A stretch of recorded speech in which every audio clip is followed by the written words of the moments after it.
Alors c'est deux livres dont je ne vais pas faire une analyse détaillée, mais que j'ai beaucoup...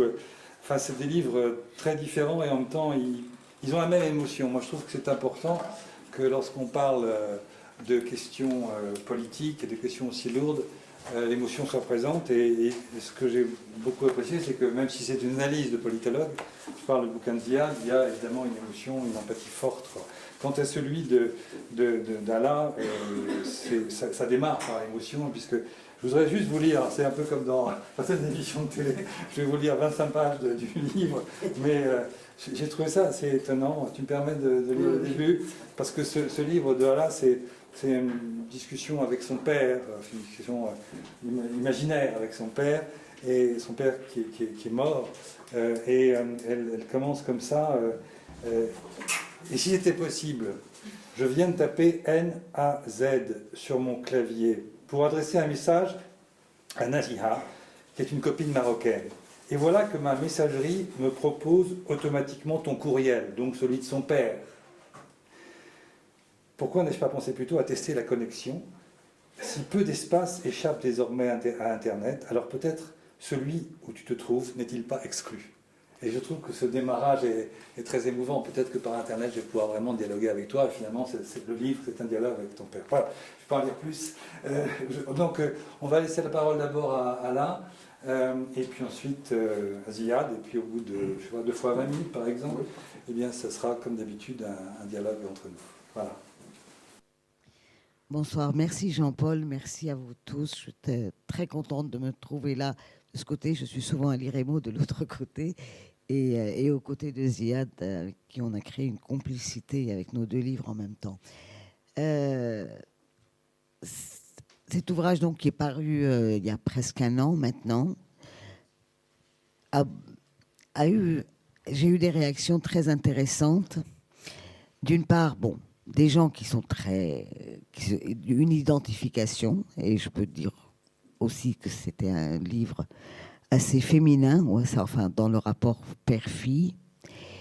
Mais j'ai eu, si je veux parler politique, pour ceux qui ont essayé de l'appréhender comme un document politique ou pour savoir qu'est-ce qu'il en est de la Syrie, un livre sur la Syrie, la frustration totale, puisque, bon, comme disait Jean-Paul, cette correspondance des courriels échangés avec mon père où je lui raconte les événements qui se déroulent en commençant par toutes les révolutions tunisiennes, égyptiennes, puisque le hasard fait que dans son parcours d'ancien diplomate, il a été en Tunisie, enfin on a été en famille, en Tunisie, en Égypte, en Libye. Donc c'était vraiment la trajectoire des révolutions. Et puis, bon, avec cette apothéose, avec la révolution syrienne, que, bon, lui, démocrate déçu, je lui raconte, et il me raconte l'histoire, justement. Et la frustration de beaucoup de lecteurs, c'est que j'ai arrêté cette correspondance en février 2012. Et quelque part, ce février 2012, parce que j'ai choisi, il faut savoir que quand j'ai commencé à écrire, j'avais vraiment l'espoir que la révolution syrienne aboutirait comme on l'espérait. Et donc, j'ai attendu un certain temps. J'ai même fait attendre l'éditeur en lui disant, écoute, ça peut encore aboutir. Ce serait bête de sortir le livre et que le régime tombe 1 mois après ou que la révolution gagne, etc. Bon, vous connaissez la suite. Mais quelque part, avec le recul, cette frustration de devoir l'arrêter à un moment donné, c'est un petit peu, j'en tire plutôt le côté positif, c'est-à-dire que j'ai un peu gardé, parce que on l'a tous oublié plus ou moins, dans ce livre, l'élan, l'enthousiasme, le fol espoir qu'a suscité le soulèvement en Syrie. Et vraiment l'épopée des commencements, des premiers mois et de la première année, plus ou moins. Et je suis contente de les avoir bien mis là, parce que bon, maintenant, comme je couvre l'actualité, que je vais régulièrement sur le terrain, j'aurais bien été incapable de retrouver les accents que j'avais trouvés, parce que je l'ai écrit au jour le jour, vraiment, de l'année 2011 et enfin jusqu'à l'année 2011, tout simplement.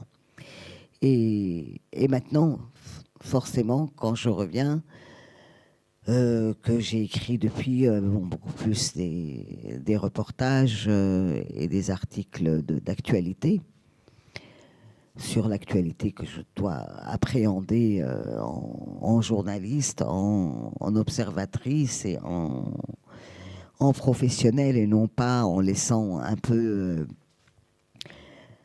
l'imagination ou surtout l'émotion courir, comme j'ai pu le faire dans ce livre quand même personnel, même s'il n'y a rien de personnel dedans, tout est politique, même mes échanges avec mon père sont complètement politiques. Bon, maintenant c'est absolument impossible, je n'aurais pas pu l'écrire.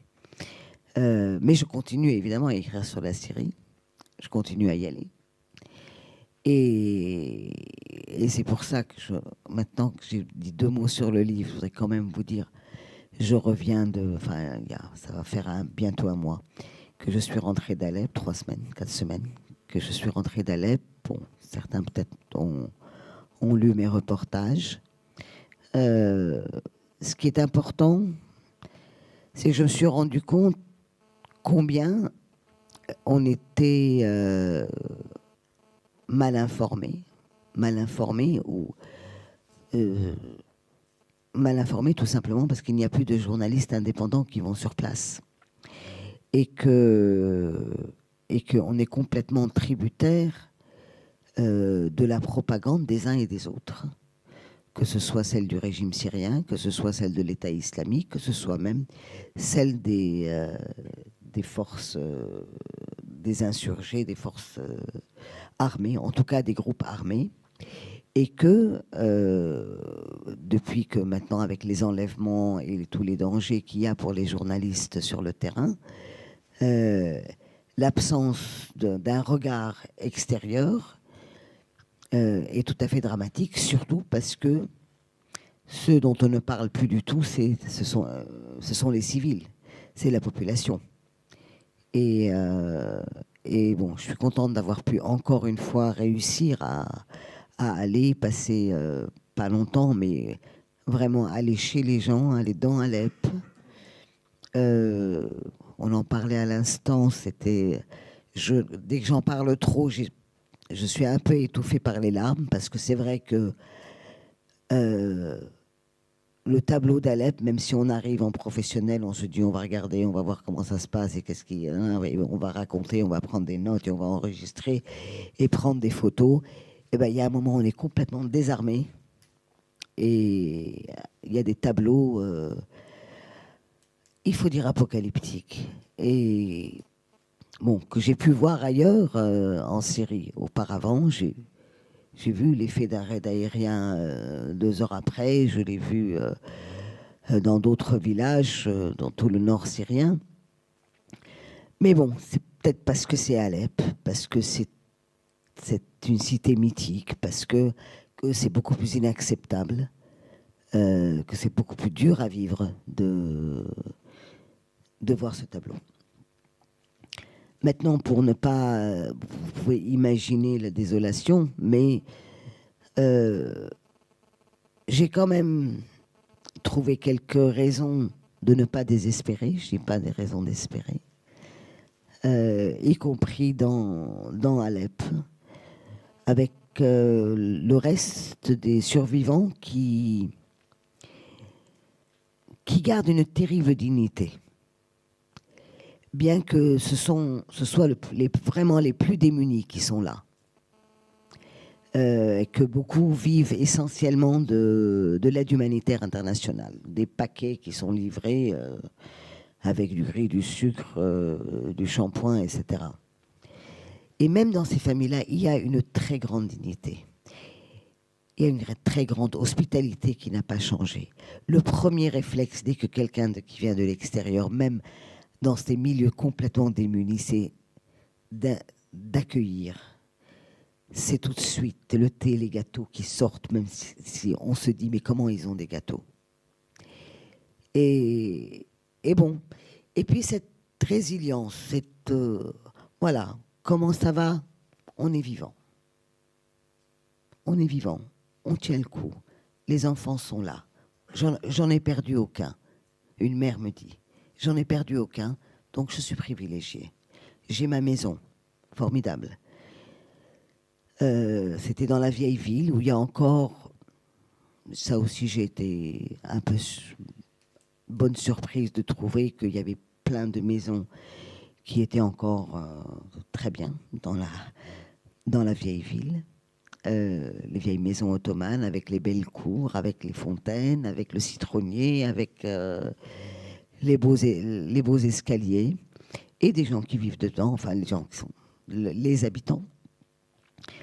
Et même dans certains coins où une relative bonne tenue des hommes armés, enfin des groupes armés qui tiennent ces quartiers d'Alep et qui se comportent de façon très civilisée, contrairement à ce qui a pu se passer en d'autres lieux et en d'autres circonstances. Je crois quelque part, on sent que les 4 ans, il y a eu quelques leçons retenues, que ce soit par les acteurs de terrain, les combattants, ou par la population civile qui reste. Et ça m'a semblé une vraie volonté de rester digne et de dire non, on n'est pas si mauvais, on n'est pas des méchants, on n'est pas des affreux, on n'est pas des sanguinaires, on n'est pas des inconscients. Il y a comme une nouvelle prise de conscience qui est perceptible, y compris parmi ces groupes combattants qui au début étaient complètement agissaient en terrain conquis et ne faisaient absolument pas attention à la population civile.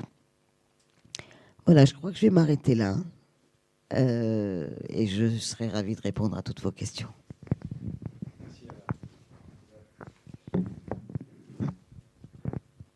Bonsoir.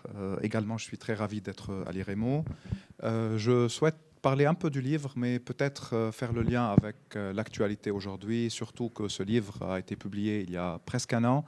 Le contexte, malheureusement, n'a pas beaucoup changé. Peut-être si j'étais en train de l'écrire maintenant, j'aurais ajouté un chapitre sur Daesh, sur l'État islamique et sur la nouvelle barbarie qui s'installe en Syrie suite à l'arrivée de groupes djihadistes qui étaient en Irak ou ailleurs.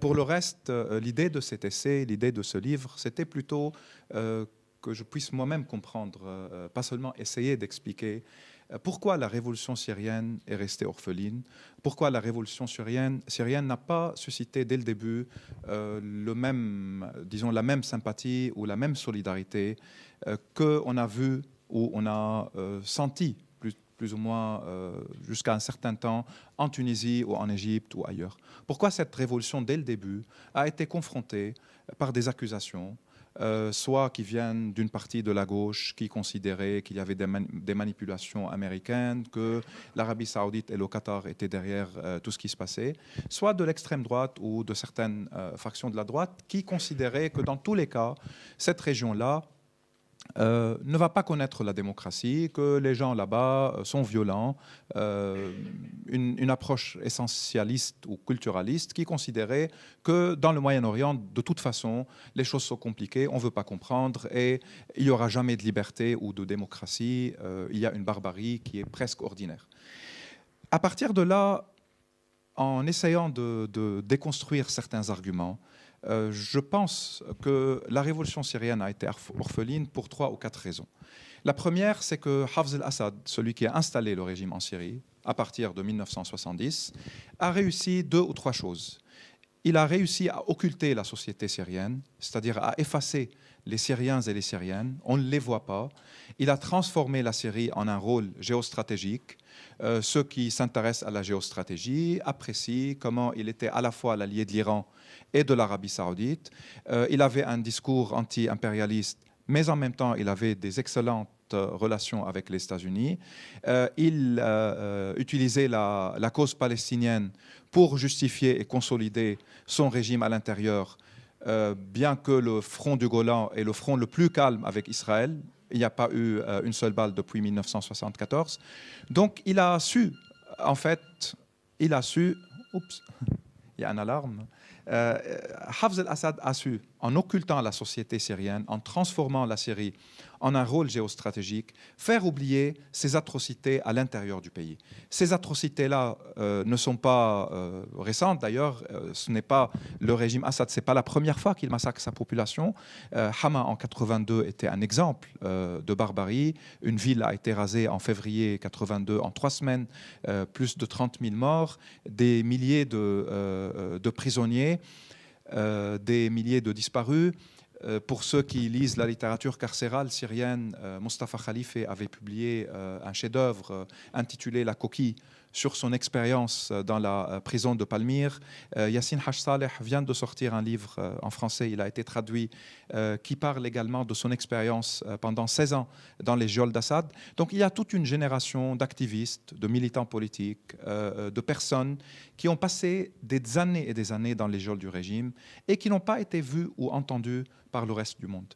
De même que les Syriens et Syriennes ordinaires, les gens ordinaires qui ont essayé de travailler, de s'exprimer, de marcher la tête haute, la violence s'abattait sur eux à chaque fois qu'ils voulaient changer ou qu'ils cherchaient à des réformes ou à réclamer des libertés et un peu de dignité. Donc on n'a pas vu l'intérieur de la Syrie, on voyait juste le rôle de la Syrie au Liban, la cause palestinienne, la guerre Irak-Iran a joué également en faveur du régime. Il a su jouer sur plusieurs contradictions. Il a attiré une partie des nationalistes arabes, vu que pour eux, notamment ceux qui sont au Maghreb, Damas est exotique, en plus avec son histoire et sa proximité de la Palestine. Il a su attirer une partie de la gauche avec le discours anti-impérialiste, et il a su attirer une partie des laïcs qui sont, à chaque fois que le mot islam ou islamiste ou même musulman est évoqué, ils ont peur et commencent à trembler. Donc il a joué sur plusieurs choses, et son fils a hérité d'un système qui est un système de répression, un système de services de renseignement, un système où la politique a été remplacée par la violence, et il avait à gérer ce qu'il a hérité. C'est le deuxième cas présidentiel dans une république où le père offre le pouvoir à son fils. On ne parle pas du cadre monarchique, on parle d'un cadre républicain. Il n'y a que la Corée du Nord qui avait eu un cas pareil avant Assad, et puis il y a eu deux ou trois cas entre l'Asie centrale et l'Afrique, mais Assad, c'était la deuxième succession d'un père au fils dans une configuration républicaine. Il n'avait même pas l'âge constitutionnel qui est 40 ans, il avait 34 ans, donc la constitution a été modifiée pour qu'il puisse arriver au pouvoir, après qu'un autre frère qui était préparé pour la prise de ce pouvoir-là est décédé dans un accident de voiture en 1993. Donc Assad a hérité de cela. Certains ont considéré que peut-être ce jeune président allait avoir une nouvelle approche. Certains lui ont même accordé la chance ou une chance en considérant qu'il n'a pas lui-même du sang sur les mains. Il y a eu pendant quelques mois ce que certains ont appelé le printemps de Damas, des forums, des pétitions, des déclarations, des intellectuels qui ont signé des demandes comme quoi ils veulent la levée de l'état d'urgence. L'état d'urgence en Syrie a été imposé à partir de 1963, de 8 mars 1963, maintenu évidemment sous les Assad. Sous l'état d'urgence, on n'a pas le droit de manifester, on n'a pas le droit de se rassembler dans des espaces publics, on ne peut pas créer des partis politiques, et ce sont des tribunaux militaires qui gèrent toutes les questions publiques, toute la chose publique est gérée par ces tribunaux-là, où évidemment les procédures sont plus que politiques et n'ont rien à voir avec la loi et avec l'idée de l'état de droit. Donc, ils ont demandé la levée de l'état d'urgence, ils ont demandé la libération des prisonniers politiques et le retour des exilés. Tout cela n'a pas eu lieu. Une grande partie de ces intellectuels-là ont été arrêtés à partir de fin 2001. Certains ont même passé quelques années en prison. Puis, il y a eu en 2005, après l'assassinat de Hariri et la grande mobilisation d'une partie des Libanais, le retrait des troupes syriennes du Liban après 29 ans, cela a probablement fragilisé le régime dans certains milieux. Suite à cela, la déclaration de Damas a eu lieu. Encore une fois, une tentative démocratique, pacifique, par des intellectuels, des anciens prisonniers politiques en Syrie, pour réclamer des réformes. De nouveau, une bonne partie a passé quelques années en prison. Viennent les révolutions arabes. Je pense que là, il y a eu aussi, au niveau du timing, au niveau du moment de la révolution syrienne, ce qui a joué contre les Syriens, c'est qu'après la Tunisie et l'Égypte, où on a senti qu'il y avait une euphorie dans l'opinion publique internationale, on voit des gens dans les rues, deux régimes qui partent plus ou moins facilement. Ben Ali dégage en fin 2010, Moubarak février 2011. Mais il y a eu en même temps, c'était clair que les frères musulmans étaient la force la plus organisée et c'était le début de leur montée, d'un côté. De l'autre, il y a eu le cas libyen avec une intervention militaire suite à l'usage de forces de Kadhafi contre les manifestants et la militarisation de la révolution là-bas, une intervention que certains ont considérée comme preuve d'un complot occidental contre la Libye, etc. À ce moment-là, en Syrie, les manifestants étaient déjà dans la rue, brisaient le mur de la peur. Il y a eu des scènes à laquelle on ne s'attendait pas. Hama, la même ville martyre, va avoir des manifestations de 250-300 000 personnes. Deir ez-Zor, à peu près la même chose. Homs était devenue comme une capitale de la révolution. Toutes les banlieues de Damas et l'université d'Alep étaient en train de bouger. Certains camps palestiniens, le littoral a connu également des manifestations. C'était un mouvement populaire qui a pu en une journée, si je ne me trompe pas, ça a continué même en 2012 après la militarisation, il y a eu 904 manifestations en une seule journée. Donc c'était une énorme mobilisation par rapport à ce que le régime est capable de faire, parce qu'il ne fallait pas le comparer avec la Tunisie et l'Égypte, mais plutôt avec la Libye ou avec l'Irak avant. Donc tout cela n'a pas suscité une grande sympathie à cause de la peur des islamistes chez certains, à cause de cette théorie de complot qui a commencé à circuler et à cause en même temps de l'antécédent libyen et de ce qui s'est passé autour de la résolution onusienne par rapport à la Libye, qui n'autorisait pas directement le bouleversement de Kadhafi, mais plutôt la protection des civils. À partir de là, les choses se sont compliquées. Les révolutionnaires syriens qui étaient dans la rue pacifiquement et qui subissaient déjà la torture, il y avait déjà des milliers de morts, il y avait déjà des dizaines de milliers de blessés et de détenus. Certains ont choisi de prendre les armes en pensant qu'en prenant les armes, ça va être plus rapide ou que cela va peut-être pousser la communauté internationale à intervenir, à trouver une solution, à tourner la page de 42 ans, c'était 42 ans, on est à 44 ans déjà, de tyrannie et de despotisme de la famille Assad. Malheureusement encore, ça n'a pas été le cas. Pour différentes raisons, on peut analyser un peu les relations internationales à partir du cas syrien. La Russie et l'Iran se sont montrés acharnés et fermes par rapport au soutien du régime et au maintien du régime. L'Iran, pour différentes raisons. D'un côté, la Syrie permet à l'Iran un accès à la Méditerranée. Deuxièmement, la Syrie, c'est le pont vers le Liban, donc vers Hezbollah, le produit iranien le plus réussi. Et en même temps qu'il y a une légitimité populaire chez une grande partie des chiites libanais, mais qui reste l'allié et le bras armé de l'Iran sur la frontière israélienne pour différentes raisons, y compris le programme nucléaire iranien. Puis pour l'Iran, suite à 2003, l'Irak est devenu une scène où les Iraniens avaient énormément d'influence. Donc Irak, Syrie, Liban, pour eux, c'était de se défendre eux-mêmes en défendant le régime Assad.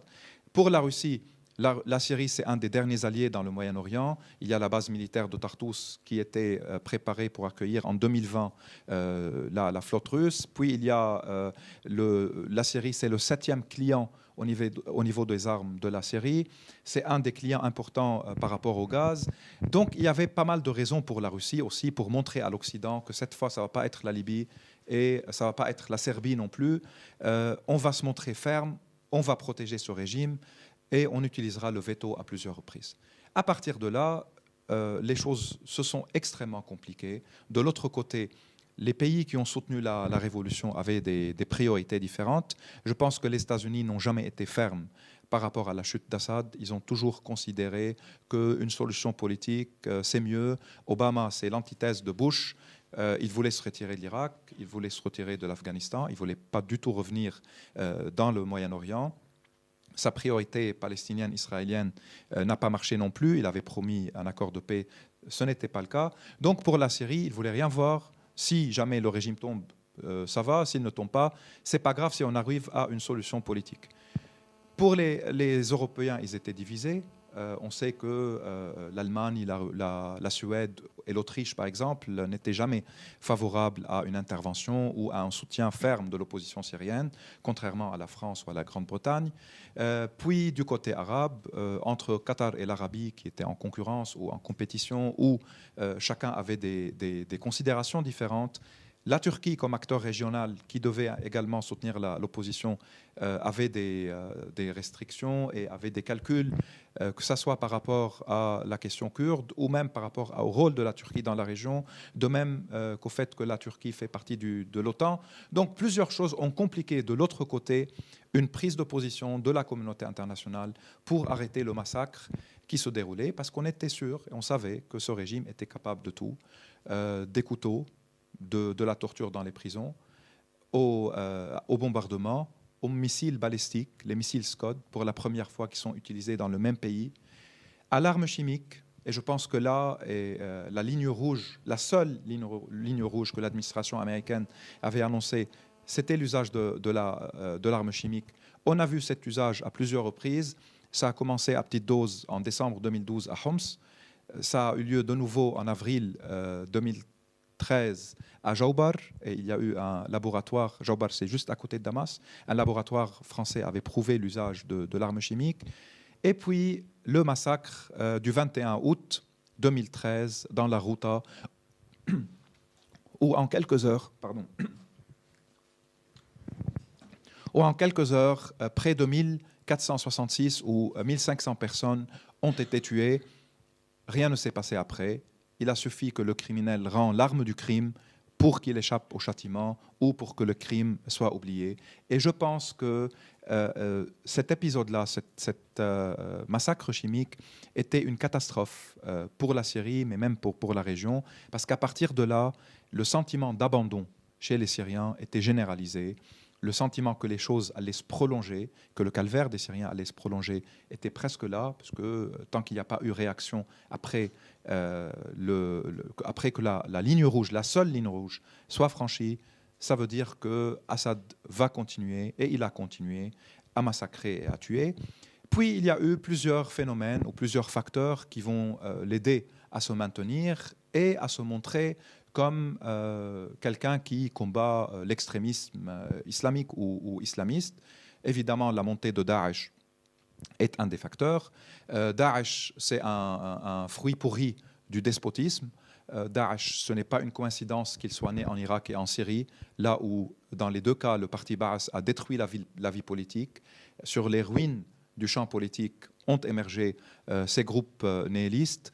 Donc Daesh a pu s'installer en Syrie, des djihadistes qui voyagent de partout. Je pense que dans la psychanalyse, on peut essayer de comprendre certains pourquoi ils partent pour aller tuer ou mourir là-bas. Ils ont joué sur la violence spectaculaire, sur l'image et l'image hollywoodienne, filmer la violence, filmer la barbarie pour choquer, mais aussi pour recruter des psychopathes qui sont fascinés par cette violence-là, qui sont fascinés par cet instinct primitif, et ils ont maintenu la pression. Et pour ceux peut-être qui n'ont pas suivi comment Daesh a pris le territoire syrien, a pu contrôler une grande partie du territoire syrien, Daesh ne s'est jamais affronté au régime Assad. Il y a eu un grand combat en août 2013, l'aéroport de Meneg à côté d'Alep, où Daesh a combattu les forces du régime, a contribué à la prise de cet aéroport. Pour le reste, tous les combats qui ont eu lieu à Deir ez-Zour, puis à Raqqa, c'était dans des territoires déjà libérés par l'opposition syrienne. Et Daesh a massacré cette opposition-là en prenant le dessus.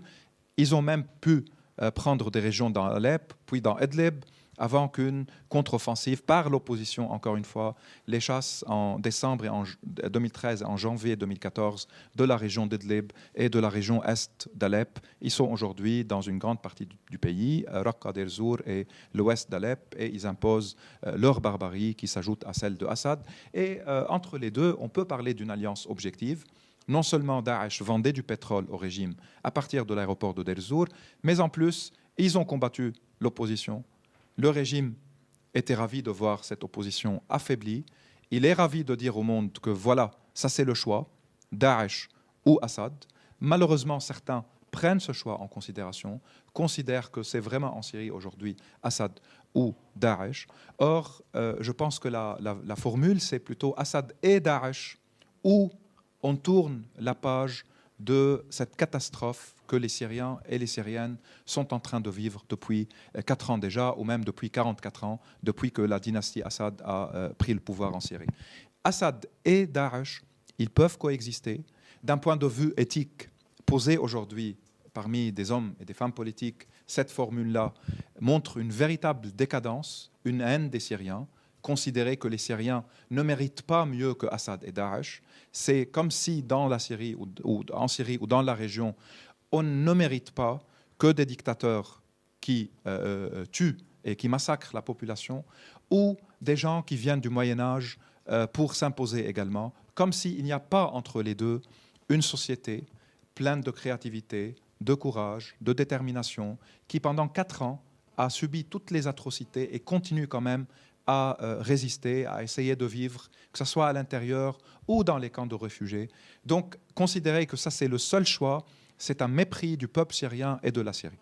D'un point de vue même, disons, machiavélique, ou d'un point de vue de real politics, de ce que vous voulez, même ce choix ne tient pas.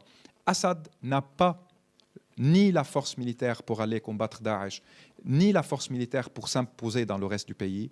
Aujourd'hui, il est au pouvoir grâce aux Iraniens, grâce au Hezbollah libanais, grâce aux milices chiites irakiennes et afghanes que l'Iran a mobilisées. Ils sont présents, et c'est officiel, ils ne le nient pas. En fait, ils sont fiers de cette présence-là. Quand il a effectué sa visite folklorique le 31 décembre 2014, à ce qu'il a prétendu être Jaubar, bien qu'il était bien derrière Jaubar, il était à Zablatani, à Damas. La personne qu'il a saluée comme commandant du front était un chef du Hezbollah qui a été tué quelques semaines plus tard. Donc c'est Hezbollah, les Iraniens, qui sont surtout sur le terrain aujourd'hui, qui aident le régime. Ils ont mis à sa disposition des drones pour mieux cibler. Ils sont présents presque partout et c'est grâce à eux que le régime s'est maintenu en force contre le reste. Maintenant, des gens disent qu'est-ce qui reste de la révolution syrienne? Et je vais finir là. Ce qui reste de la révolution syrienne, il y a beaucoup de choses qui restent. Premièrement, ceux qui posent cette question oublient que dans les geôles d'Assad, il y a 250 000 personnes. Parmi ces 250 000 personnes, disons 5%, 10% étaient des gens qui ont travaillé au niveau de la révolution pacifique, dans les comités de coordination locaux. Ils faisaient partie des conseils locaux. Ils ont travaillé dès le début. Et ce potentiel humain est aujourd'hui dans les geôles d'Assad dans des conditions qu'on ne peut même pas décrire en 2015, qui ne ressemblent qu'au camp de concentration de la Deuxième Guerre mondiale. Parmi les millions de réfugiés et de déplacés internes, il y a également un potentiel énorme. Il y a 3,5 millions, peut-être un peu plus maintenant, à l'extérieur de la Syrie. Il y a 6,5 millions déplacés à l'intérieur du pays. Quand on pense à tous ces gens-là, à l'intérieur par exemple, comment ils vivent? C'est qu'il y a un réseau de solidarité qui s'est installé dans des régions différentes pour accueillir tout ce monde-là, pour essayer de faire avec, de trouver des moyens pour survivre tout ce qui se passe. Quand on voit la créativité, je vous invite à voir des sites comme Creative Memory, là où on a en plusieurs langues des chefs-d'œuvre d'art, un travail artistique, des textes publiés, des gens qui ont brisé le silence auquel ils étaient forcés, auquel ils sont rendus pendant des années. Il y a un énorme potentiel chez des individus également à l'extérieur et même à l'intérieur. La défense civile à Alep, Hala les connaît mieux que moi, qui travaillent sous le bombardement avec le peu de moyens qu'ils ont, les comités qui existent toujours à Idlib malgré tout ce qui se passe, dans la route de Damas, malgré le siège et malgré le fait que le régime utilise la faim contre la population civile. Il y a des gens qui travaillent encore. Dans le camp palestinien de Yarmouk, qui connaît une des catastrophes humaines les plus graves aujourd'hui, il y a toujours un comité qui essaye de travailler et qui survit à tout ce qui se passe. Donc il y a un potentiel, il y a des gens, mais tout ce potentiel-là, tous ces gens-là ne pourront pas former un pôle démocratique tant que la barbarie s'abat sur eux, tant que la communauté internationale ne prend pas ses responsabilités. Je sais aujourd'hui qu'il y a des tentatives pour modifier un peu l'usage du veto aux Nations Unies, au Conseil de sécurité, c'est-à-dire quand il s'agit de crimes contre l'humanité ou crimes de masse, le veto ne doit pas être utilisé, mais il y a également la question de l'impunité d'un régime responsable de tuerie. Il y a le dossier César, pour ceux qui l'ont suivi, où on a 55 000 photos de 11 000 cadavres de personnes mortes sous la torture dans les geôles du régime. Il y a énormément de moyens pour faire pression sur le régime syrien, sur ses alliés, afin que la page de cette barbarie soit tournée en Syrie, afin que les Syriens puissent de nouveau émerger et le potentiel humain qu'ils ont, avec peut-être un plan Marshall, avec des idées pour des réformes politiques, avec une décentralisation dans la Syrie du futur, avec beaucoup de choses, peuvent permettre à ce pays enfin de renaître après tant de malheurs. Je vous rappelle juste les chiffres, on est à plus de 200 000 morts, 250 000 détenus, 10 millions de déplacés et de personnes réfugiées à l'extérieur, et probablement des centaines de milliers de personnes blessées, certains sont handicapés à vie. Donc c'est une catastrophe humaine de grande échelle. Il y a une industrie de la mort en Syrie aujourd'hui, et je pense que le silence est une forme c'est comme si on accepte qu'en 2015, un régime continue à massacrer sa population, et en même temps, soit on fait des pressions, soit on est hésitant, soit on évoque de nouveau la théorie de complot, soit on se demande si l'Arabie saoudite et le Qatar sont des démocraties. Eh bien non, elles ne sont pas de démocraties, mais ça n'a rien à voir avec le peuple syrien lui-même dans sa révolution. Les intérêts et les relations internationales peuvent connaître des complots et des alliances et tout ce que vous voulez, mais cela ne change en rien la légitimité de la cause syrienne, celle d'un peuple qui a tout simplement souhaité vivre en paix, en liberté et en dignité. Malheureusement, on ne s'est pas mobilisé suffisamment pour qu'il puisse réussir sa révolution et son soulèvement contre un des régimes qui, à mon avis, est le plus violent et le plus meurtrier aujourd'hui sur notre planète. Et je vous remercie.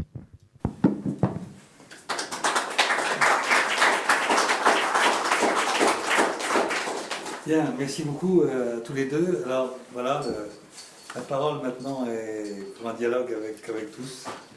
Qui veut commencer C'est toujours comme ça, ils ont été très convaincants. Donc... J'ai une question pour attendez, on va donner à mademoiselle, allez-y.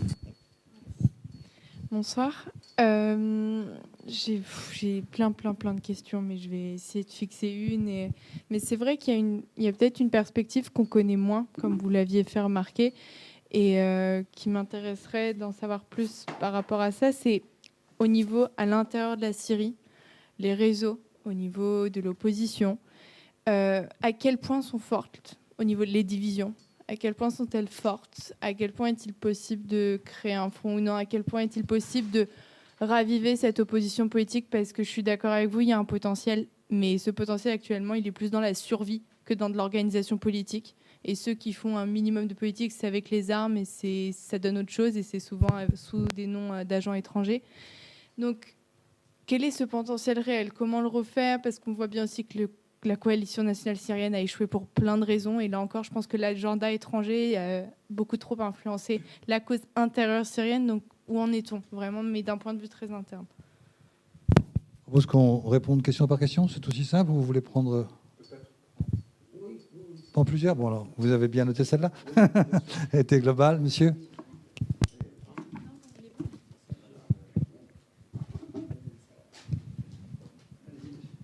Oui, je voulais demander d'une part à Ziad quelle perspective à partir de maintenant. Ce n'est pas la résilience et et les capacités de survivre de la population syrienne et de l'opposition qui vont nous sortir de l'ornière. Donc d'une part, ça, une petite question aussi à Hala qui concerne son séjour à Alep. Et qui sont exactement ces groupes armés plutôt de bonne volonté qu'on voit, différentes de ce qu'on a vu à une époque. Ce sont c'est la défense civile, ce sont des petites, garnisons qui s'auto-organisent surtout.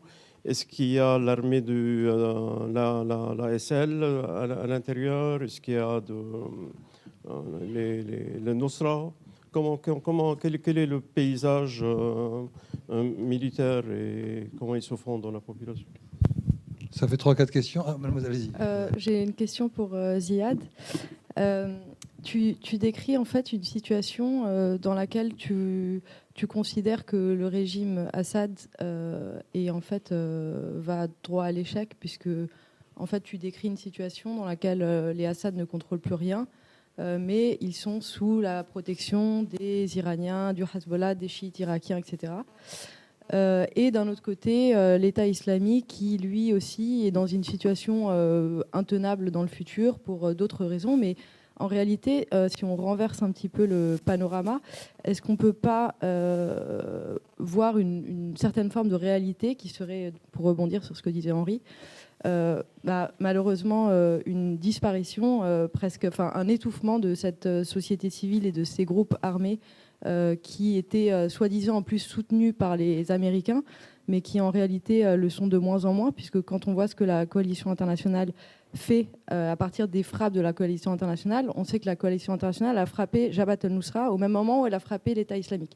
Donc l'ennemi n'est plus tellement uniquement l'État islamique, mais c'est aussi Al-Qaïda et toutes les autres factions qui étaient, elles, indépendantes de Al-Nusra, ont implosé et certaines ont rallié Jabhat al-Nusra parce qu'évidemment, il y a des réseaux de solidarité familiaux, etc., entre ces factions et Al-Nusra, considéré comme Al-Qaïda.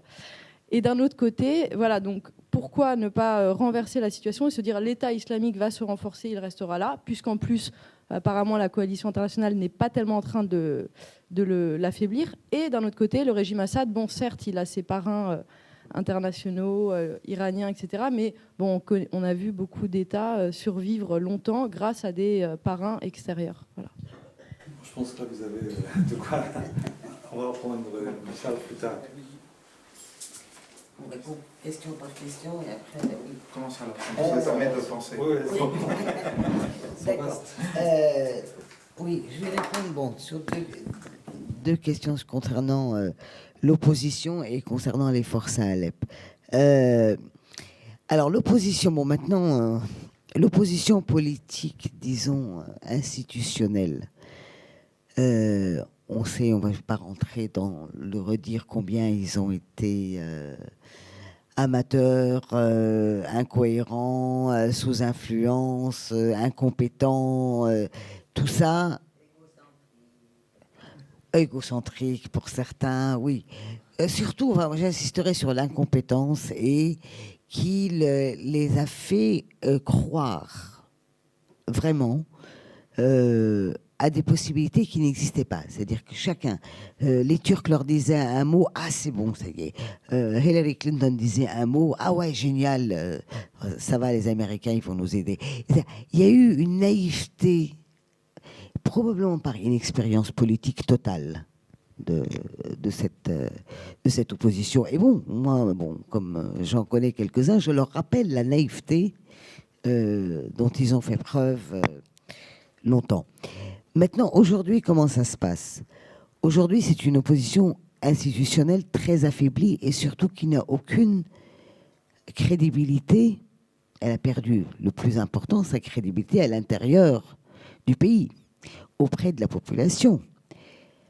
Ce qui fait, quelque part, c'est pas plus mal, qu'il y a une société civile qui s'est un petit peu presque improvisée, ou qui a tissé des réseaux. Et là, je l'ai constaté surtout, et ça a été vraiment une très grande surprise, En cette 4e année, l'enjeu le plus grave de cette guerre qui dure, c'est par exemple l'éducation, la déscolarisation de beaucoup d'enfants dans beaucoup de régions.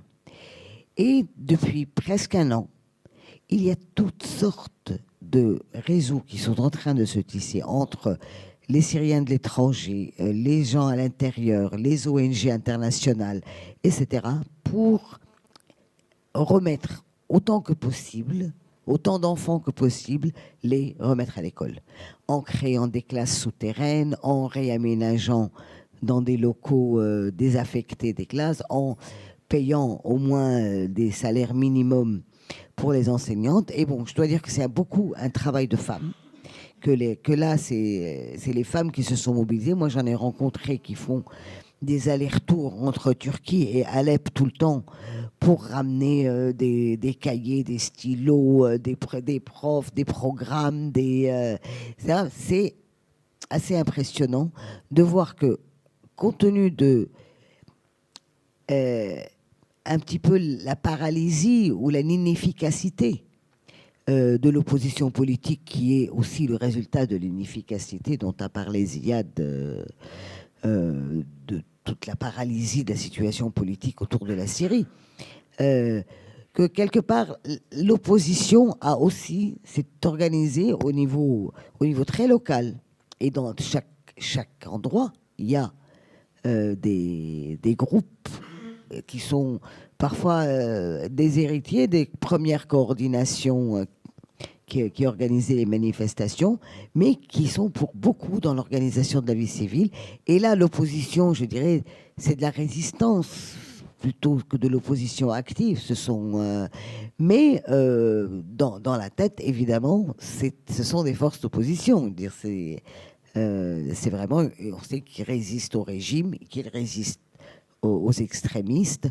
Donc bon, c'est éclaté. Et ça se traduit beaucoup plus par une action de résistance civile. Et bon, on a parlé aussi des casques blancs, là, de la défense civile qui s'organise. C'est toutes ces formes d'opposition qui mobilisent notamment les jeunes, les femmes, qui sont quasiment inexistants dans l'opposition politique. Et c'est le grand drame de l'opposition, que ce soit le Conseil national ou la coalition, etc. Il n'y a ni jeunes ni femmes. Alors que, bon, le pays est fait de... Enfin, toute la dynamique de la révolution, ça a été les jeunes et les femmes. Donc ces gens-là, qui restent un potentiel, essayent justement de faire quelque chose, beaucoup plus au niveau du terrain, mais c'est certainement un réservoir très intéressant. Je réponds tout de suite sur... Tu veux... Oui. Alors sur les forces armées à Alep, bon, je les ai fréquentées. Enfin, je les ai fréquentées. J'étais là pour une fois. D'habitude, je m'intéresse moins aux questions des groupes armés, mais là, ça m'intéressait spécialement. Et donc, j'étais avec eux, avec ce qui s'est constitué et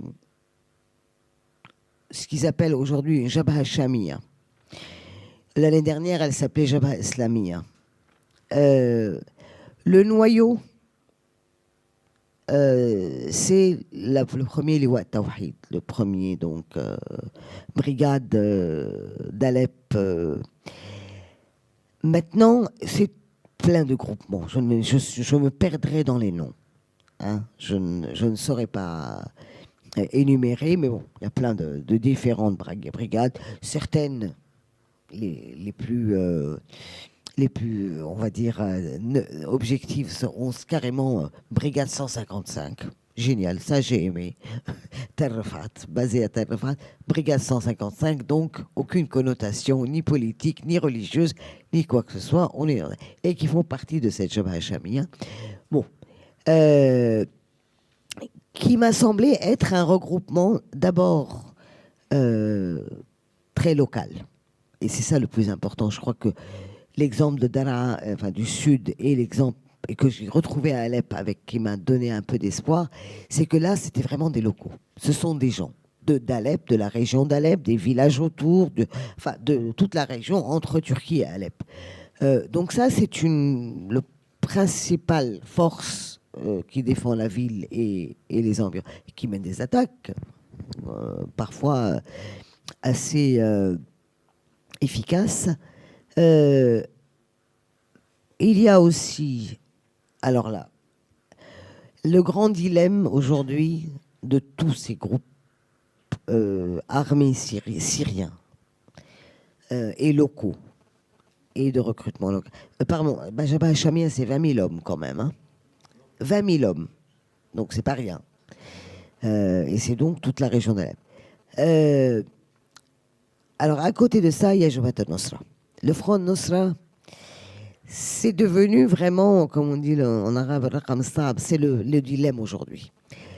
Parce qu'il est en pleine évolution, que ce soit à Alep. Il est présent à Alep, pas très fort, hein, pas très fort à Alep. Ils sont beaucoup plus à Idlib, où ils ont vraiment dominé la situation. Là, dans la conquête de la ville de Idlib, il y a 2 jours, c'était quand même eux la principale force de frappe.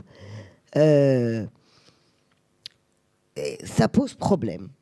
Les gens de Jabhat Hachami, par exemple, les gens des brigades locales, les regardent avec méfiance, disent bon, on ne veut pas qu'ils soient avec nous, mais aujourd'hui on ne peut pas ni les rejeter, ni ouvrir un front avec eux, dans la mesure où ils sont très efficaces au combat. Et ils combattent vraiment le régime, contrairement à l'État islamique et à Daesh, qui, au bout de quelques mois, on a vu qu'ils n'étaient pas du tout là pour combattre le régime. Donc là, la cassure s'est faite très vite. Nusra, non seulement ils combattent le régime, mais ils combattent avec une efficacité et une bravoure étonnante.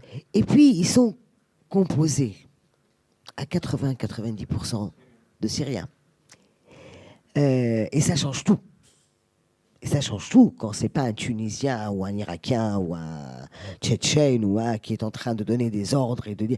Ce sont aussi des locaux, c'est un recrutement local. Ils sont en plus populaires à cause de leur probité. Ils sont pas corrompus.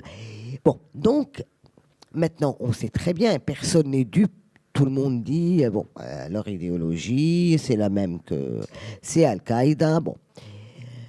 Un officier de Jabhat Hachami m'a dit donc comme dans toute formation, on a des faucons et des colombes parmi eux, et pour l'instant, on est obligé de les ménager. Donc dans les combats, il y a les combats communs. Il y a eu à un moment donné, pendant que j'étais là-bas, une très grosse bataille entre Nusra et un mouvement armé qui s'appelait Hazm. Hazm, c'est une brigade qui a été un petit peu fer de lance, très bien armée c'était le fruit d'un accord. C'est ça le drame des groupes armés. Le drame de toute la rébellion armée, ce sont les soutiens. Non pas parce qu'ils sont islamistes ou quoi, mais c'est parce qu'il n'y a pas de coordination entre eux. Et c'est ça le drame. C'est que la Turquie soutient les uns, l'Arabie Saoudite les autres, les Américains certains, les Européens de temps en temps. Ce qui fait que aussi bien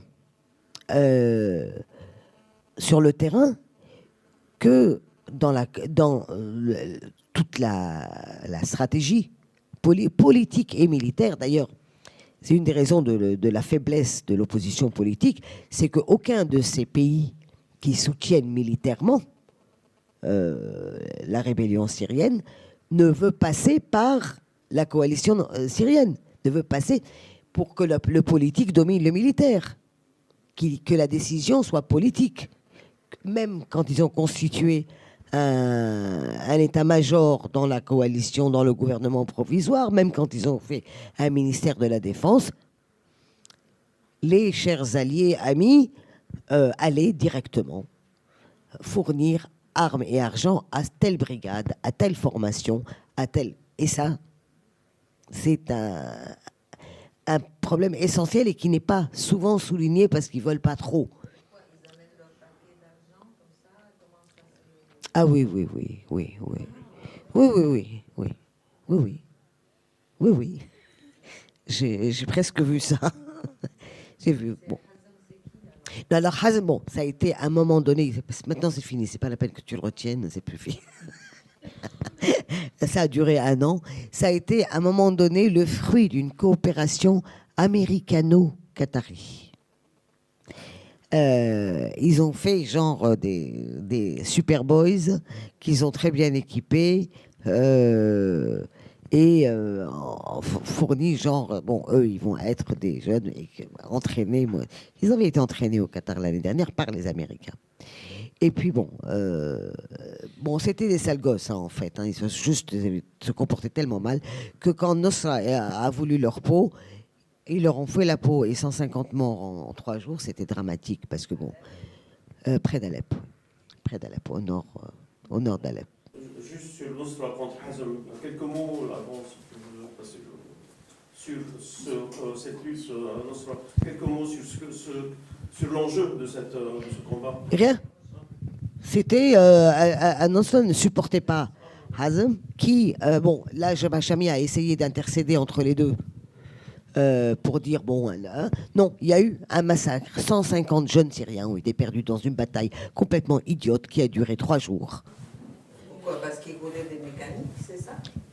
Parce que c'est des enjeux tout à fait dérisoires et stupides et locaux. Et c'est ça la guerre civile. Je n'ai jamais récusé le terme de guerre civile pour la Syrie, même si on confond guerre civile et guerre communautaire. C'est qu'à un moment donné, il y a des combattants qui se battent, ils savent pas trop, mais juste parce qu'ils n'aiment pas la tête du commandant d'à côté, ils engagent une bataille. Et il y a des débordements, mais c'est bon, c'est un détail, c'est pas des... Sinon, voilà l'état de la situation militaire à Alep. Je dirais qu'il y a eu quand même une résistance extraordinaire depuis 1 an de ces forces d'Alep au régime qui les encercle de partout. Ils ont réussi non seulement à ne pas être encerclés, mais même à défaire l'étau un petit peu, et souvent ils arrivent à faire des incursions. Il faut dire que ce sont des fronts très dynamiques. Hein. Ce ne sont pas du tout... plus tellement dans la ville. Dans la ville, même les snipers, ils n'arrivent plus. Enfin, ils snipent comme ça pour rappeler qu'ils sont là, mais bon, il n'y a plus de front réel à l'intérieur de la ville. Mais dans tous les environs, dans tout l'enjeu de qui prendra les entrées, les accès à Alep. Les batailles continuent. Et j'ai fait un papier très détaillé là-dessus dans l'IB. Tu peux le retrouver il y a 10 jours à peu près. Enfin, il est sur Internet, en tout cas. Le dernier, là? Le dernier? Sur les militaires. Sur les formations militaires en particulier. Sur tous les fronts et il y en a 2 d'ailleurs. Juste pour conclure sur cette question, Hazm, l'idée de Hazm, en fait, quand ce bataillon a été créé, c'était de ne recruter que des anciens officiers et soldats qui ont fait défection. Donc c'était des combattants professionnels. C'était ça l'idée. Hazm a été formé à partir de cette idée-là. Ils étaient presque les seuls à recevoir des missiles anti-char Tau. Par contre, ils n'ont pas reçu anti-air. Ça, c'est le grand drame de la question militaire syrienne. On pourra en revenir. Et je pense qu'à Nusra, il y avait une logique pour les écraser. Ils ont commencé par le front des révolutionnaires de la Syrie, Jabhat Souar Souria de Jamal Marouf, qui était à Idlib. Ils ont pris le contrôle. Ils ont presque anéanti. Et puis, ils ont été combattre Hazm après que les frappes américaines et occidentales ont commencé sur l'État islamique, mais également sur Nusra. Pour eux, Hazm représentait cet ennemi occidental, donc ils les ont presque écrasés aussi, ce qui a fait que Hazm ont décidé eux-mêmes de finir leur présence en tant qu'entité militaire et de rejoindre en tant que combattants le Jabhat Shamiya, le front du Levant, qui s'est constitué à Alep avec Jaish al-Mujahideen, Zinki, tous les groupes qui ont combattu Daesh, d'ailleurs, et qui ont pu battre Daesh et les ont chassés de la région d'Alep. Avec Liwa al-Tawhid, avec Ahrar Sham, Secours Sham, donc différentes forces. Et moi, je pense qu'il y a souvent dans les médias des raccourcis et des clichés par rapport à toutes ces forces-là. J'exclus pour le moment Nusra. Ils sont beaucoup plus les enfants de chaque région que des islamistes idéologiquement parlant. C'est les enfants des quartiers démunis d'Alep, du Rif d'Alep. Exactement. Et il y a maintenant beaucoup plus une identité géographique locale de ces groupes-là. Le sud du pays, Dara, Houran, toute cette région-là, c'est les gens de la région qui peuvent être pieux, conservateurs au niveau de leurs valeurs sociales, mais ils ne sont pas nécessairement idéologiquement des islamistes. Exactement. Exactement. Et ils sont présents sur des fronts. Et d'ailleurs, le front du Sud, aujourd'hui, est un front très intéressant. Pardon. Ce n'est pas des islamistes qui le tiennent, même au niveau officiel. C'est des groupes de ce qui reste de l'armée libre dans la région qui ont parfois choisi des noms. Même le nom de leur groupe est relié à la région elle-même, au village, à la ville. Ou bien, le Jaish al-Awwal, Faylaq al-Awwal, c'est des noms très neutres. Et avec le drapeau, et ça c'est très important, le drapeau de la révolution syrienne. Ils l'ont toujours. Tandis que Nusra, par exemple, ou Ahrar Sham, ou autres qui combattent dans le nord, n'ont pas ce drapeau-là. Ils ont leur propre drapeau. Au sud, ça c'est très important.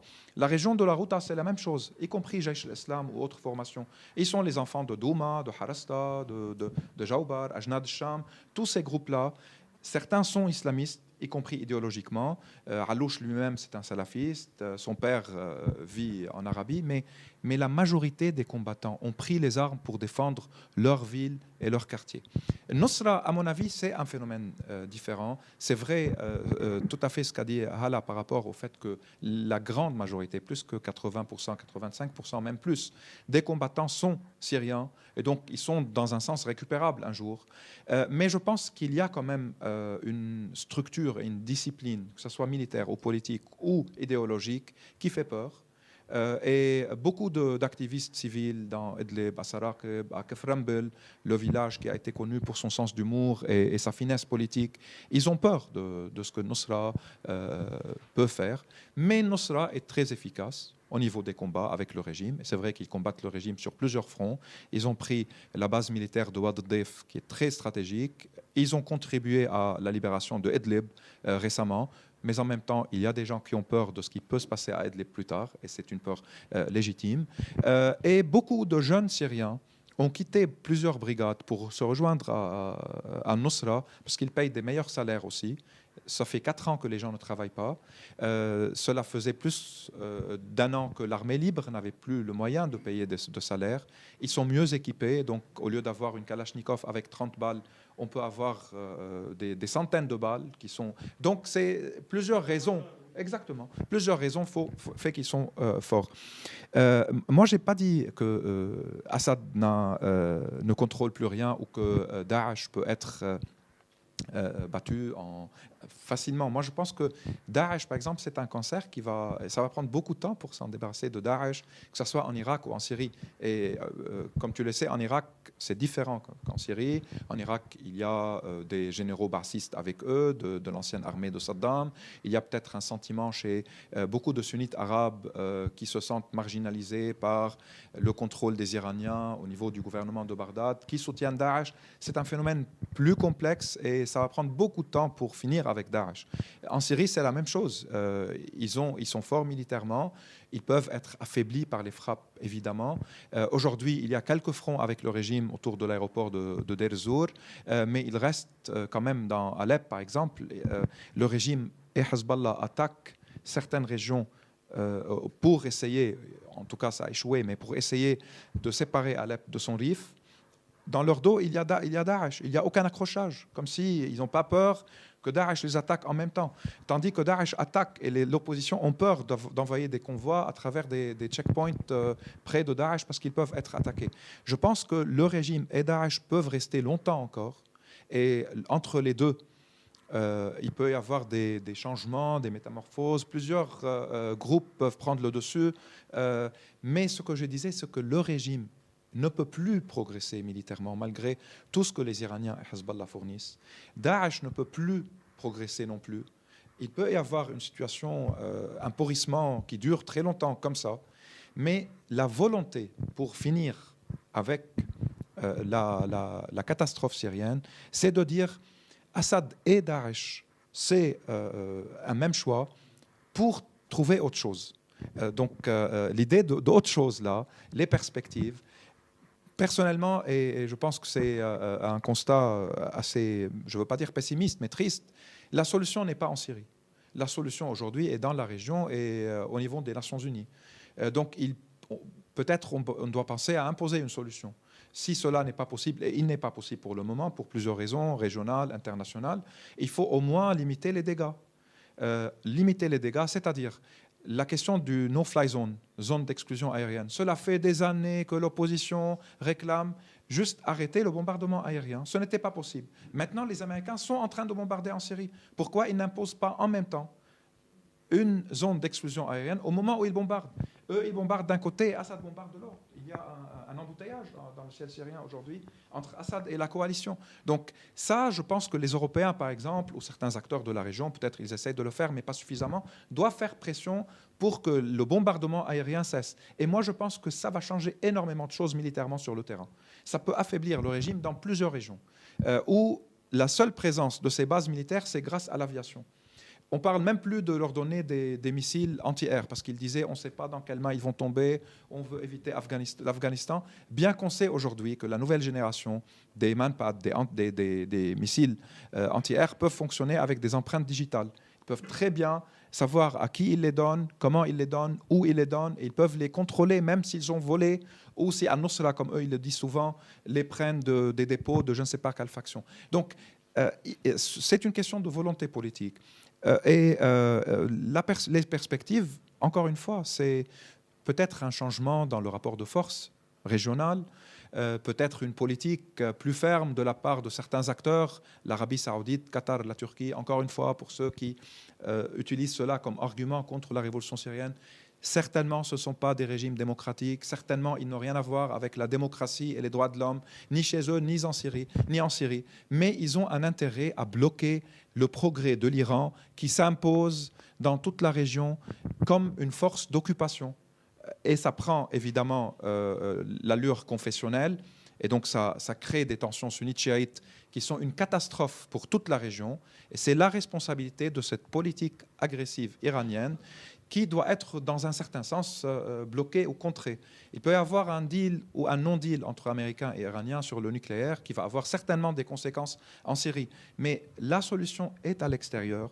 Et on peut aujourd'hui, s'il y a une solution pareille, affaiblir et Assad et Daesh et permettre à une nouvelle dynamique sur le terrain d'évoluer.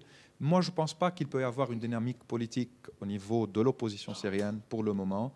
La coalition, c'est peut-être le mieux de ce qu'on peut avoir. Malheureusement, c'est comme ça.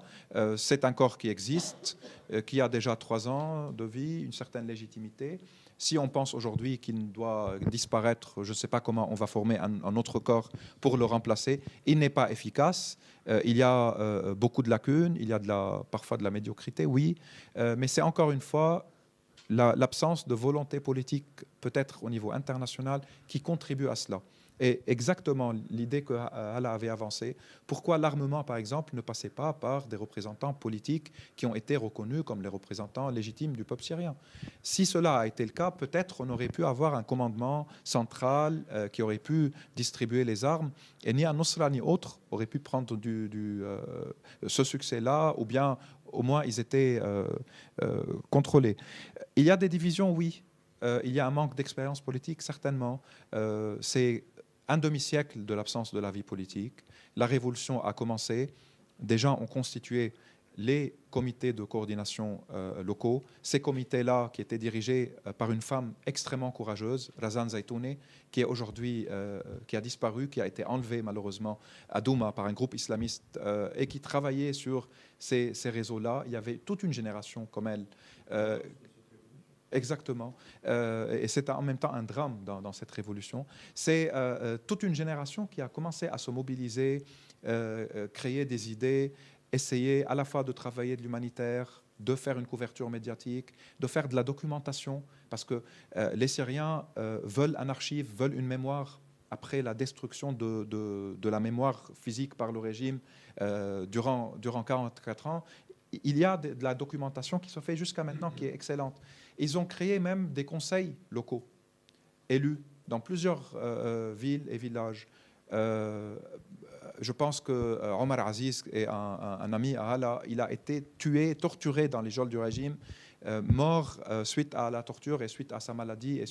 Donc, il y a eu plusieurs tentatives de créer des réseaux sur le terrain, de présenter des expériences nouvelles. Cela n'a pas été un succès partout. Ça l'a été dans quelques régions. Puis des conseils de la charia ont remplacé d'autres dans certaines régions également. Donc beaucoup de problèmes. Mais c'est ça le potentiel dont je parlais, c'est-à-dire il est quelque part.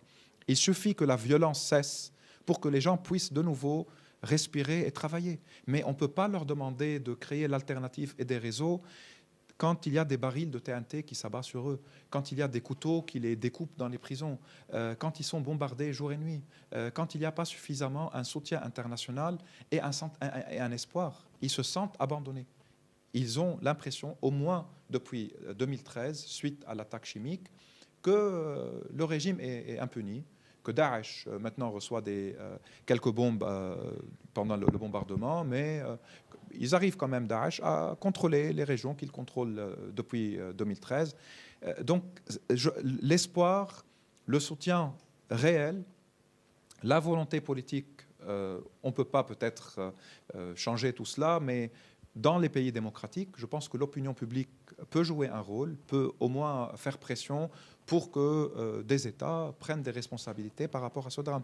Et encore une fois, je rappelle que la question du no-fly zone, il y a maintenant de plus en plus des tentatives on est arrivé à presque 1 million de signatures adressées aux Nations Unies de partout du monde. Il y a beaucoup de tentatives de la société civile internationale aussi qui essayent de se mobiliser au moins à ce niveau-là, c'est-à-dire arrêter une partie de la machine de mort, celle de l'aviation par exemple. Mais à partir de là, encore une fois, je pense que la Syrie a besoin d'un plan Marshall économiquement, sinon la construction ne va pas être possible. Il faut des idées politiques pour un nouveau système après la dictature d'un demi-siècle, décentralisation, système électoral à la proportionnelle, prendre en considération l'aspect confessionnel, mais en même temps ne pas se rendre à cet aspect-là comme ça a été le cas en Irak. Je pense qu'il faut éviter peut-être ce qu'on parle, s'il reste quelque chose de l'État, peut-être le préserver. Le problème, c'est la famille Assad et les services de renseignement et tous ceux qui ont du sang sur la main. Mais il peut y avoir des technocrates, il peut y avoir des notables encore dans la société syrienne, au sein de la communauté alaouite, partout dans le pays, qui peuvent échanger, trouver un compromis, un accord de paix. On peut, je m'aventure un peu, mais on peut penser à des généraux, à des officiers de l'armée qui ont pris la retraite en 2010, en 2009, en 2008, qui peut-être n'ont pas directement du sang sur la main pour leur dire vous pouvez être un peu des garants ou vous pouvez calmer certaines craintes, certaines peurs. Il peut y avoir plusieurs projets, mais tout cela, encore une fois, nécessite la volonté politique internationale qui, malheureusement, ne semble pas être encore présente. D'autres questions, monsieur ?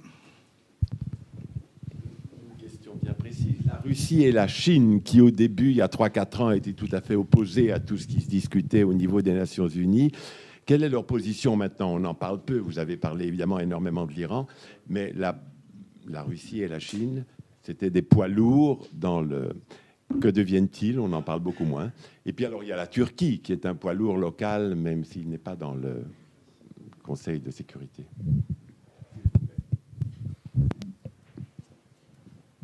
Bonsoir. Si dans un nouveau régime, vous étiez au gouvernement, que feriez-vous ou que recommandiez-vous de faire envers Idlib aujourd'hui? Et deuxième question, brève aussi. Comment expliquez-vous qu'au lieu des 1466 morts gazés de la Ghouta, MSF parle d'environ 400?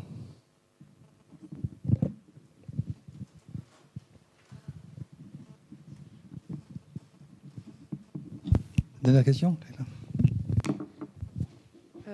Une question sur la sociologie de Jabhat al-Nusra, parce que vous parlez d'une organisation à 90% composée de Syriens, mais il me semble qu'au début, au moment où cette organisation s'est constituée, je pense en 2012, elle s'est constituée largement auprès de djihadistes étrangers.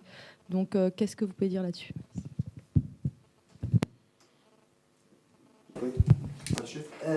Je vais répondre à la dernière question parce que je m'y étais intéressée de près, parce que j'étais vraiment en Syrie au moment où Jabhat al-Nusra a commencé dans la région de Idlib en octobre-novembre 2012.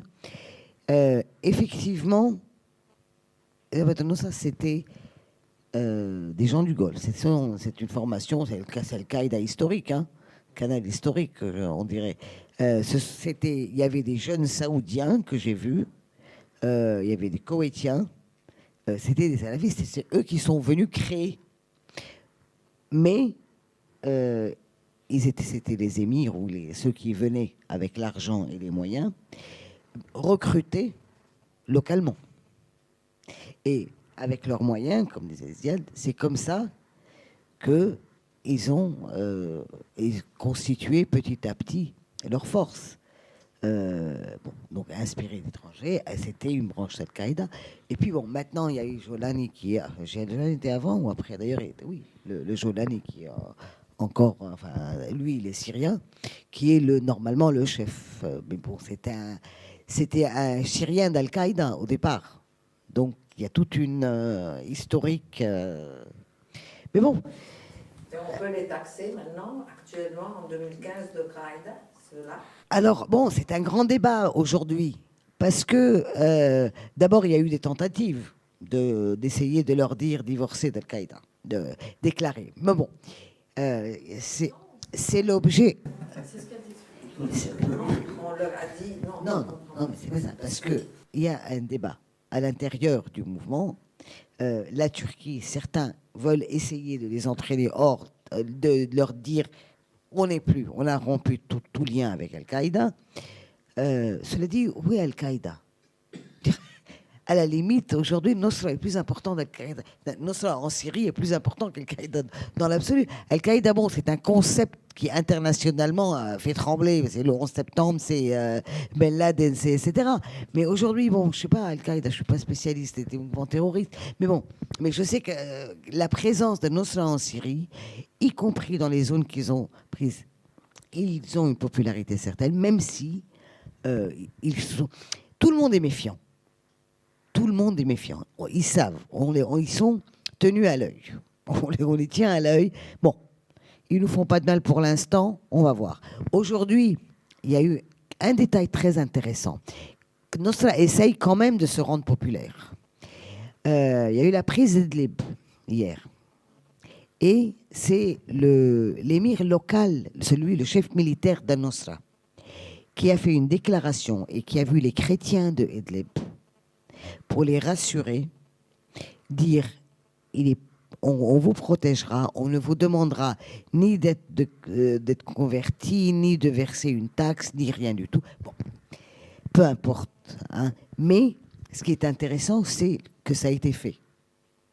Que Al-Nusra veut jouer. Mais ça veut dire qu'ils veulent jouer, qu'ils essaient de soigner leur image. L'idée, c'est qu'ils veulent... Même pas qu'il y avait des chrétiens avec les... Il y en a pas. Quelques familles. Mais non, mais ils veulent soigner leur image. C'est ça que je veux dire. Ils veulent apparaître civilisés. Bon, c'est juste le message, c'est ça. C'est pas. Bon, je sais leur pas. lien avec l'État islamique. Ah non. Ma fille. Ah non, là c'est le divorce total parce que l'État islamique est un mouvement dissident en Syrie. Hein. Bon, je parle pas de la branche irakienne qui a finalement pris. Non, ils ont fait scission d'Al-Nusra. Donc, non, ils leur ont. C'est une des batailles. C'est une des batailles à venir, ça, entre Nosra et la rivalité est totale. Et justement, Nosra s'est mis à faire des conquêtes pour être. Non, comment ça, le monde ne regarde que l'État islamique et nous. Bon, non. Là, je n'ai aucune peur que l'État islamique et Nosra se rallient ensemble. Ils sont vraiment. La rupture est très dure. Voilà, je le laisse répondre sur les... Rapidement, Chine-Russie. La Chine, dès le début, c'était un veto qui suivait le veto russe. Par principe de non-interventionnisme, ils sont opposés à toute intervention dans des affaires nationales, etc. Une position classique. Et je pense qu'ils maintiennent la même position. Par rapport à la Russie, ils sont pris par la crise ukrainienne, ils sont pris par les sanctions économiques, par la baisse des prix du pétrole et par la gestion interne également, mais ils restent présents en soutenant le régime. Directement toujours, et probablement prêt à utiliser le veto encore s'il n'y a pas un accord international ou un deal avec Washington. Donc je ne pense pas que ça a changé beaucoup, mais on parle plus de l'Iran maintenant parce que l'Iran est présent sur le terrain, les officiers iraniens et les milices libanaises, irakiennes et même, il paraît, Hazara afghans qui sont mobilisés par les Iraniens aujourd'hui et qui sont présents sur les fronts à Alep, et surtout dans le sud et autour de Damas. De même que du côté de la frontière libanaise, dans la région du Kalamoun, où cela fait quelque temps qu'on parle d'un scénario de combat qui n'arrive pas, qui fait un peu l'écho de ce que les propagandistes du régime syrien, au Liban comme ici, disaient depuis 2 ans déjà qu'Alep va être récupérée, puis depuis 1 an qu'elle va être encerclée, et jusqu'à maintenant, on n'a pas vu tout cela se passer. Pour le rapport de MSF, ils ont parlé de ce que eux ils ont traité. Ils ont confirmé qu'il y a eu l'usage du gaz sarin, et ils ont parlé des cas qu'ils ont eux-mêmes vus et eux-mêmes comptés. Le chiffre que j'ai évoqué, c'est le chiffre du centre des violations, centre de la documentation des violations, qui est sur place, qui était à Douma, juste à côté des deux régions qui ont été bombardées par l'arme chimique, et qui ont fait le travail direct sur le terrain, un large réseau d'avocats, d'activistes de la région même, et certains même évoquent un chiffre plus élevé. Donc la question n'est pas de penser à un chiffre plus bas, mais plus élevé. Dans tous les cas, que ce soit 1400 ou 1500 ou 2000, c'est un crime avec un gaz chimique. C'est en soi, ça montre ce que le régime est capable de faire. Et tous ceux qui ont évoqué des scénarios comme quoi ce n'est pas le régime qui l'a fait, je pense que ce soit les satellites ou l'inclinaison des missiles ou le sarin lui-même que le régime niait avoir, et puis il a rendu des centaines de tonnes à la Commission internationale quand il a été menacé, montre que c'était évident. Dans tous les cas, les Russes auraient fait une grande bataille s'ils avaient la moindre preuve que ce n'était pas leur protégé qui avait commis ce massacre. Juste pour Nusra, la majorité des combattants étrangers de Nusra, c'est pour ça qu'on a parlé de 80-90% de Syriens, ont quitté Nusra pour l'État islamique, pour Daesh. Ce qui a fait que du côté de Nusra, la majorité aujourd'hui sont syriens, et tous ceux qui étaient avec eux au début, ou la majorité de ceux qui étaient avec eux au début, ont rejoint Daesh. Juste une chose sur Daesh, Nusra, Qaïda. Au sein de Qaïda, la rupture entre les groupes en Irak et Zawahiri ont commencé bien avant la révolution syrienne. Déjà, comment il s'appelait, Zarqawi, le Jordanien qui dirigeait le Qaïda en Irak, Bilad al-Rafidain, Tanzim al-Qaïda fi Bilad al-Rafidain, avait déjà des disputes avec Zawahiri, et on évoque des lettres que Zawahiri lui avait envoyées, lui demandant de ne pas faire telle et telle chose. Il s'est constitué lui-même d'une manière un peu indépendante ou autonome. Et Baghdadi travaillait avec Zarqawi. Il y a eu un autre Baghdadi entre les deux, après que les Américains ont pu tuer le Zarqawi.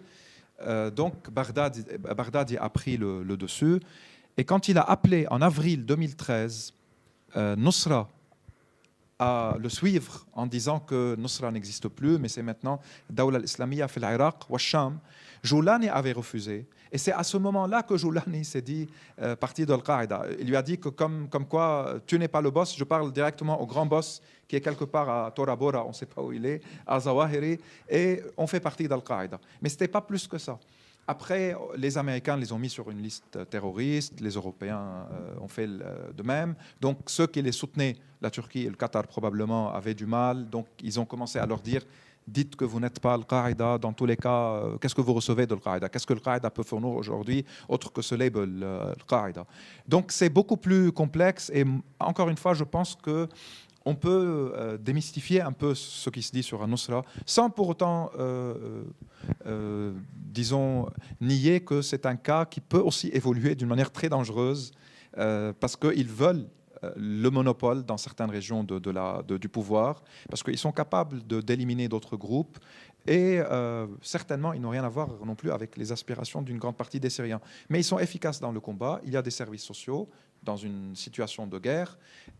Et pour le moment, ils font un peu de politique et beaucoup d'images. J'ai vu le YouTube d'un de leurs chefs qui s'adresse aux combattants en leur disant « Vous ne faites pas de dégâts, il faut préserver la propriété privée comme publique ». Ils ont envoyé des combattants se positionner dans les quartiers chrétiens pour dire que nous vous protégeons et personne n'a le droit de rentrer chez vous. Donc ils essayent un peu de jouer sur cette image, mais on va voir la suite. Espérons que ça ne va pas... C'est ancien le chiffre que j'avais, c'était dans les 15 000, mais je pense que peut-être ils sont plus maintenant. Probablement ils sont plus. On prend une dernière question, enfin une ou deux questions, et on va conclure. Madame, vous avez un micro là. Non, ça va. Non, c'est pour l'enregistrement, s'il vous plaît. Ah bon. Je voulais vous demander de préciser quel rôle, enfin, est-ce que la Turquie peut aider la révolution, la révolte syrienne, et quel rôle elle joue vraiment. Et c'est extrêmement important, je trouve, d'en parler, parce que la Russie et la Chine, ils sont loin, mais la Turquie, elle est là, et elle est très ambiguë, je trouve. C'est encore une question? Bon, bah, écoutez, vous répondez à cette question et on conclut sur le rôle de la Turquie. Non, bon, la Turquie, c'est absolument incontournable. La Syrie ne respirerait pas sans la Turquie. C'est clair et net. Il y a à 1000 km de frontières ou presque. C'est le premier pays qui accueille les réfugiés. C'est là que les Syriens sont les mieux accueillis, où ils ont tout de suite une résidence, une couverture sociale, souvent des logements où ils sont traités, où tous les blessés sont soignés. La Turquie, c'est vital. On aime qu'on n'aime pas la Turquie, et on a plein de raisons d'aimer ou de ne pas aimer la politique turque. Tous les Syriens disent, bon, de toute façon, la Turquie, c'est incontournable. Le gros problème, c'est que la Turquie n'a pas été constante. Elle a aussi beaucoup de préoccupations et intérieures et dans son environnement. La Turquie ne peut pas se fâcher avec les uns et les autres, que ce soit l'Iran, que ce soit les Russes, que ce soit... Ils ne peuvent pas aller. Et en même temps, ils ne peuvent pas intervenir directement sur le terrain, alors qu'ils sont, par exemple, les plus... c'est ceux qui ont le plus défendu et qui défendent jusqu'aujourd'hui l'histoire de no-fly zone, au moins de leur côté de la frontière. Et ils sont pratiquement en train de pousser à ça. Ils ont joué aussi, un peu comme ils voulaient, en appuyant du côté des groupes armés ceux qui préféraient de temps en temps. Mais bon, quel que soit ce qu'ils ont bien ou mal fait, ils ont fait tantôt du bien, tantôt du mal. On ne peut pas se passer de la Turquie. Toute la question humainement, militairement, politiquement, la Turquie est incontournable. Et le gros problème, et c'est aussi un problème qui a été évoqué dans l'opposition, c'est que ce sont les problèmes de la Turquie avec la méfiance, par exemple, entre les Américains et la Turquie, entre les Européens et la Turquie, qui encore ont compliqué les choses pour les Syriens, parce que c'était leurs fameux amis qui sont jamais d'accord entre eux. Voilà, je laisse Ziad. Tout à fait dans le même sens. La Turquie a maintenu des relations avec le régime Assad jusqu'à août 2011. Et avant août 2011, depuis l'arrivée, en fait depuis 1997, les relations entre Damas et Ankara étaient de très bonnes relations. C'était suite à la prise du dossier des relations entre Syrie et Turc, que Bachar al-Assad lui-même se préparait à la présidence, il avait demandé à son père de renvoyer Öcalan, qui était en Syrie, et il est parti en Biélorussie, puis en Russie, il a essayé de venir en Grèce, puis en Italie, ça n'a pas marché. Finalement, il est parti à Nairobi, où les services turcs et autres ont pu l'arrêter. Il y avait de très bonnes relations, cela a continué sous Bachar. Ça, en fait, il y a eu beaucoup de coopération économique, beaucoup d'investissements turcs, et les Turcs étaient les premiers Erdogan et Davutoglu ont visité Damas après le début de la révolution, demandant à Bachar de commencer quelques réformes. Puis, août 2011, c'était les grandes manifestations de Hama et l'invasion du régime Assad de la ville. Et c'est là où les choses ont commencé à changer. Et puis, ça a pris une autre dimension à partir de 2012. Probablement, ils ont laissé des djihadistes passer à travers la frontière en pensant qu'ils allaient pouvoir quand même les contrôler, ou en essayant d'envoyer un message aux Kurdes aussi, que voilà, il peut y avoir des moyens de contenir vos ambitions si jamais ça dépasse certaines limites.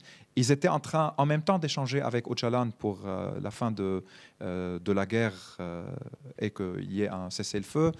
Donc au début c'était un peu hésitant, mais c'est certainement aujourd'hui l'allié le plus présent par rapport aux différentes oppositions syriennes.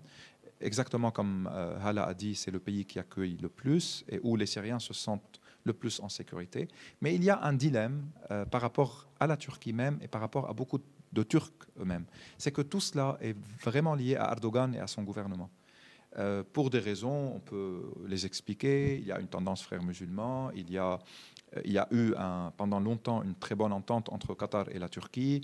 Peut-être ils ont pensé qu'à travers les révolutions arabes, le modèle turc peut séduire des frères musulmans qui acceptent le jeu démocratique, une certaine forme de laïcité, etc. Ça n'a pas marché. Il y a eu différentes questions après soulevées, mais aujourd'hui, c'est grâce à la Turquie que tout le nord de la Syrie respire, que les blessés peuvent aller dans les hôpitaux.